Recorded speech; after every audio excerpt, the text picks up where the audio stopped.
होतात. जेव्हा डिलिव्हरीचा टाईम होतो ना तेव्हा बाळाची पोझिशन चेंज होते. प्लासेंटाच्या त्याच्यावर फोकस करा. पण प्लासेंटा आपोआप येऊन जातो. म्हणजे त्याच्यात ठेवायचं नाही. बाळ बाहेर की प्लासेंटा बाहेर येऊन जातो. आणि ते पण डोक्यात काही ठेवायचं नाही. ज्याही गरोदर महिला आहे तुम्हाला ज्या अशा सेविका सांगतात त्यांची ज्या काही सांगतात ते तुम्ही लक्षात ठेवायला पाहिजे आणि तसेच तुम्ही तुमच्या जीवनात अमल करायला पाहिजे. नाहीतर मग डिलिव्हरीच्या वेळेस एवढे समस्या निर्माण होतात की भयानक. आता त्या महिलेचं किती वर्षाचं आहे तुमचं? 1 वर्षाचा. 1 वर्षाचं. आता जर दुसरं झालं समजा की त्रास होणार आहे, त्याला भेटणार नाही, तिला जे दुसरं बाळ आहे तर त्याला पण मिळणार नाही. आणि याचा फरक काय आहे तर ह्या बाळावर सुद्धा होईल आणि होणाऱ्या बाळावर सुद्धा होईल. जे कोणतं बाळ आहे त्याला 2 वर्षापर्यंत मिळतो. तसं तर आपण किती 5 वर्षापर्यंत असं पाहू शकतो, पण 2 वर्षापर्यंत त्या बाळाला स्तनपान जे आहे आईचं आवश्यक असते. जेवढं तुम्ही स्तनपान द्याल तेवढं त्याचा बुद्धीचा जो उच्चांक आहे तो वाढतो आणि त्याला जे सराउंडिंग मध्ये जेवढं चांगलं ठेवाल तेवढं त्याचं ग्रोथ चांगली होते. म्हणजे ग्रोथ म्हणजे त्याचं वजन व्यवस्थित वाढते, त्याची मानसिक व्यवस्थित समजा तर ते चांगली राहते आणि खूप सारे असे स्तनपानाचे त्याचे फायदे महत्वाचे आहेत.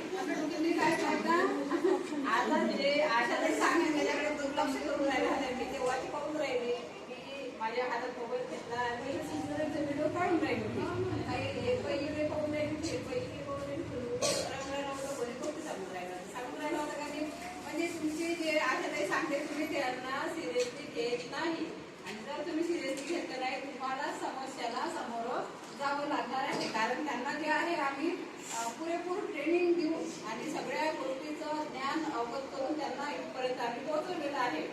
तुम्ही त्यांचं ऐकत नसाल तर मग तुमच्या त्याच्यात काहीच फायदा होणार नाही. त्याच्यामुळे जे सांगत आहे तर त्यांचं तुम्ही आवश्यक जे आहे तर ते तुम्ही ऐका. त्या इतर गोष्टी तुम्हाला सांगतच नाही. कारण जे माझं त्या गावातल्या दोन्ही असे आहेत तर ते मला माहिती आहे व्यवस्थित काम करतात आणि तुम्हाला व्यवस्थित काम करतात. आज जे काही सांगाल ना तुम्ही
त्यासाठी आपल्याला लवकर यायला लागेल ना. आता उन्हाळ्याच्या दिवसामध्ये 4 महिने आता उन्हाळा असते ना तर मग आता समजा आपल्याला लसीकरण करायचं आहे बाळाचं.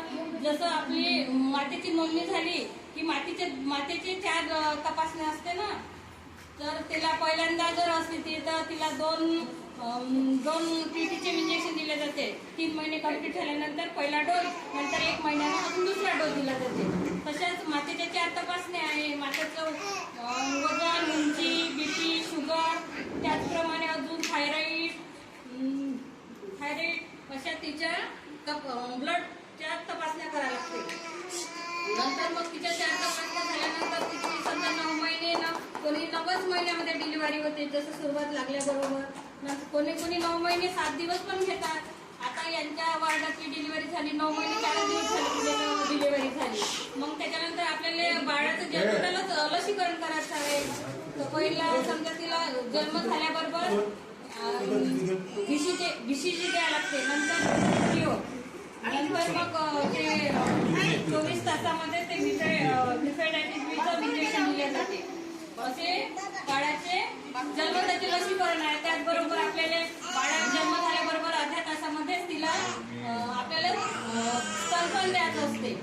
म्हणजे ते जे पहिल्यांदा गरोदर आहे तिला काहीच माहीत नसते हे, पण तिला हे म्हणून आम्हाला ते समजून सांगावं लागते तिला.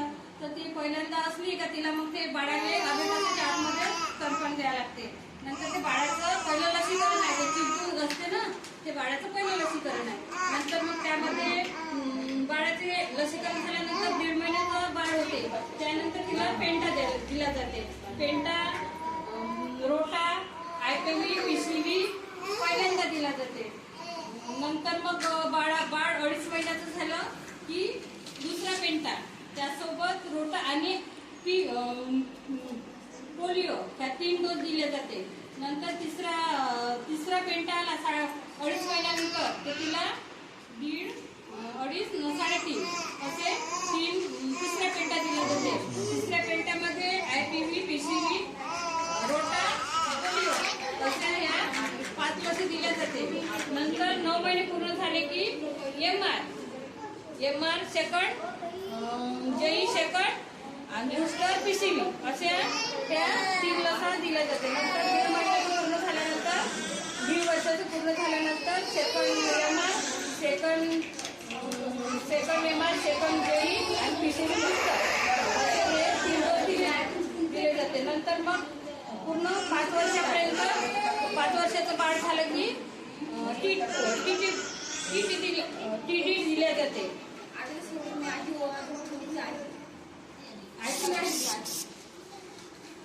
लसीकरणाची किती महत्वाची माहिती सांगत आहे आशाताई तुम्हाला. एक तर तुम्ही उशिरा आल्या, किती वाजता आल्या तुम्ही? लेकराच्या संबंधित तर तुम्ही ऐकत नाही, दुसऱ्या गोष्टी करत आहे आणि ते बाळ लढत आहे. त्या तुम्ही हो म्हटलं की झालं. आता इथं वाला बाळ 1 वर्षात झालं, तुम्ही साधनाचा वापर केला नाही, ही परिस्थिती तिच्यावर आली आहे. आणि तिला समजा गरोदर आहे तिला 3 महिने पूर्ण. आता होते 12 तारखेला तिला आम्ही डफरीनला पाठवलं होते. डफरीन वरून न सांगता वापस आली घरी. कोणती वेळ?